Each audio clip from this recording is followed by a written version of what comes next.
Hi, my name is Denise, otherwise known as DJinky. And for some reason, I was asked to come on and do a collective. Now, this collective may not be for everyone, so please take what resonates and leave what doesn't.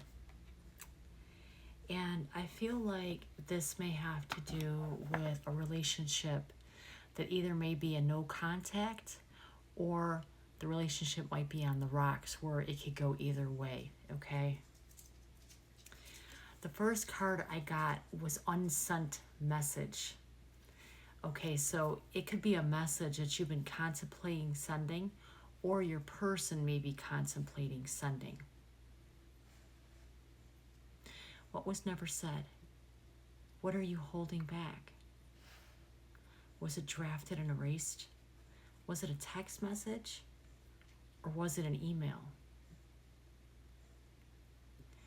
The email that they never sent, the text message they never sent, was simply the words, I still love you.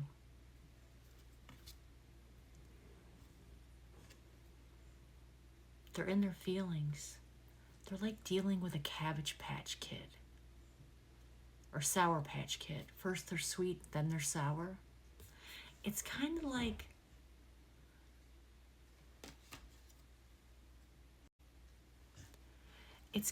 like dealing with someone that is showing you their fakeness, but you feel the undercurrent. There's manipulation. So we're dealing with someone with that kind of behavior who still loves you,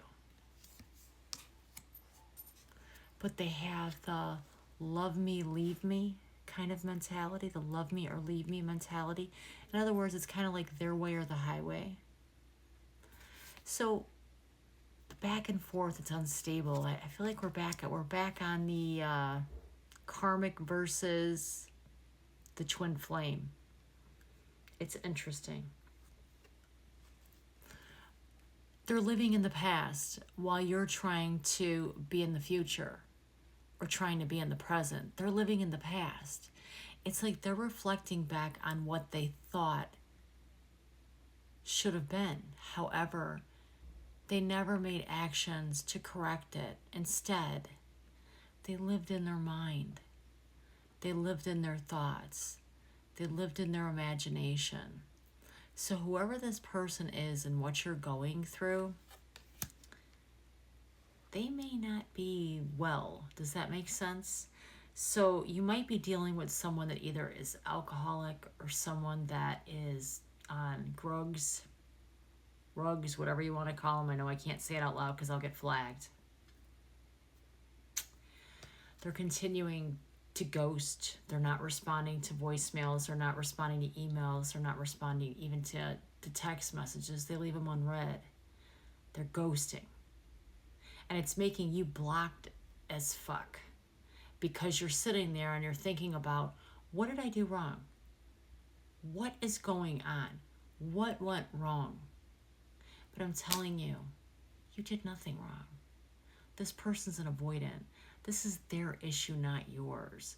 And until you realize that and like look in your mirror and say, hey, I'm cool, I am loved, I am worthy, you're going to continue. Again, exactly. Being left on red, which means they may have their phone, their text messages where it looks like it was just delivered. Trust me, they're reading every single message you send. They're reading all of them. All of them.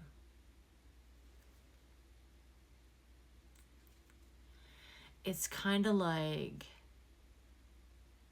I'm looking at you, you're looking at me, he's looking at them kind of a deal. You're in love.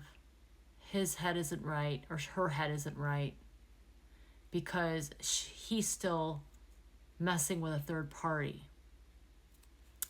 It's kind of a mess, isn't it? It's very interesting.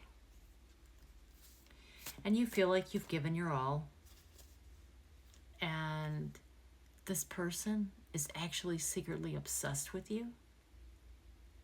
They're obsessed. They're obsessed, but they're stuck with a third party. They don't know how to get out. There may be children involved, so there might be like, you know what I mean? It's like they're kind of like just stuck. They're stuck.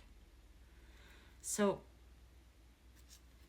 it's an unhealthy dynamic they're in. They're confused as hell. They're showing hot and cold. So you may have recently set a boundary and said, I'm done with this. I'm not doing it anymore. You set a boundary, and the truth hurts. However, that being said, they can't let it go. There are incoming messages. There are incoming messages. They're going to break their silence.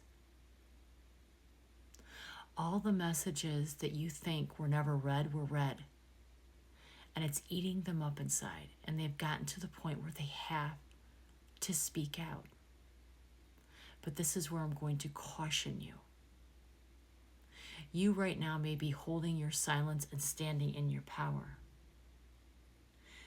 Don't let them reach out and then pull back their energy and breadcrumb. Tell them to come correct or get lost. You are worthy of so much more. So much more, and you remember that. You're dealing with someone that maybe have addictions. They may have toxic patterns. They breadcrumb.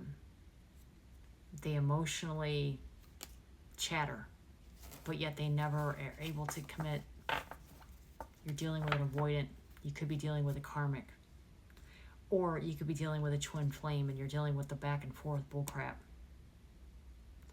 And then if you're dealing with a karmic that you thought you got rid of, all of a sudden they show up and they're love bombing you and they're giving you all these things and promising you all this crap.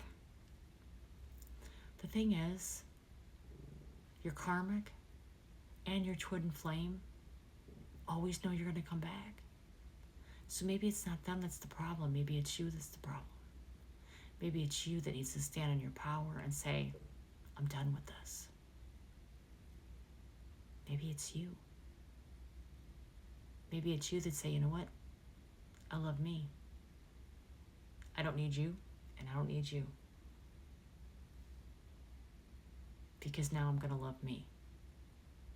And when you set that dynamic and you state how you want to be loved and how you demand to be loved, watch how fast those little rats scurry away. And watch how fast your king or your queen steps forward. Reflect out into the world what you want and how you want to be treated. And I guarantee your person's coming. So forget the breadcrumbing. Forget the bullshit. Forget the ghosting. And just say, you know what? I stand in my power. If you can't come correct, you're out. If you can't speak properly, you're out. If you can't communicate, you're out. Because now, I love myself. Remember that. Peace.